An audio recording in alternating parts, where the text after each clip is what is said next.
கர்த்தருடைய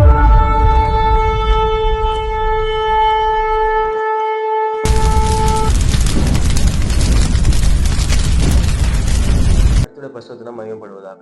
தேவன் நம்மள ஆசீர்வதித்து பாதுகாத்து இருக்கிறார். நாள் கூட வார்த்தை 1 தீமோத்தேயு 6ஆம் அதிகாரம் 9ஆம் வசனம். ஐஸ்வர்யவான்களாக விரும்புகிறவர்கள் சோதனையிலும் கண்ணியிலும் மனுஷரை கேட்டிலும் அழிவிலும் அமிழ்த்துகிற மதிக்கேடும் சேதமுமான பலவித இச்சைகளிலும் விழுகிறார்கள். அப்ப நம்ம ஐஸ்வர்யவானாக விரும்பணும், நல்ல வசதிகளோனா வாழணும், எந்த குறையுமே இருக்கக்கூடாது, இருக்கிறது போதாது, இன்னும் அதிகமாக சொல்லிட்டு ஐஸ்வர்யனாக விரும்புறவங்க வார்த்தை சொல்லப்பட்டபடி சோதனையிலும் கண்ணியிலும் பலவித இச்சைகளும் விழுவாங்களாம். ஆங்கிலத்தில் வார்த்தை சொல்லப்பட்டிருக்கு ஹர்ட்ஃபுல் டிசைர்ஸ் அப்படின்னு. ஹர்ட்ஃபுல் டிசைர்ஸ்னா நம்மளுக்கு தீமையும் நம்ம கஷ்டத்தை உண்டு பண்ணுகிற ஆசைகள், இப்படிப்பட்ட காரியத்தை அவங்க விழுவாங்க.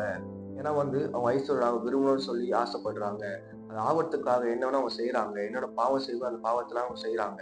இச்சையினால பல விதமான இச்சைகளில அவங்க மாட்டிக்கொள்றாங்க வேலை சொல்லப்பட்டிருக்கு. அப்ப இன்னொரு வார்த்தை சொல்லப்பட்டிருக்கு, ஐஸ்வர்யனாக விரும்பாத போதும் என்று மனதுடன் கூட தேவ பக்தி மிகுந்த ஆதாயம். உங்களுக்கு உண்ணவும் உடுக்கவும் நமக்கு உண்டாயிருந்தால் அது போதும் என்று எண்ணணுமா. உலகத்துல ஒண்ணும் கொண்டு வந்தது கிடையாது, ஒன்னும் கொண்டு போவது கிடையாது சொல்லப்பட்டிருக்கு. உண்ணுவதற்கும் உடுப்பதற்கும் நமக்கு இருந்தால் அது போதும் என்று சொல்லி கொடுத்திருக்கு.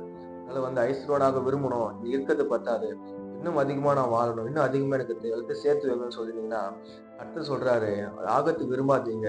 ஏன்னா ஆக விரும்புறவங்க எல்லாம் ஏதோ ஒரு இடத்துல பல விதமான இச்சைகளால் மாட்டிக்கொள்றாங்க அப்படின்னு. எல்லாமே உலகத்துல மாயமா இருக்குது. கர்த்தருக்கு பயந்து ஆவிக்குரிய ஜீவத்துல பிரகாசிப்போம், நன்மை அநேகருக்கு செய்வோம், அதுல ஐஸ்வர்யங்களாக மாறுவோம். கர்த்தர் மையப்படுவதாக. ஆமென்.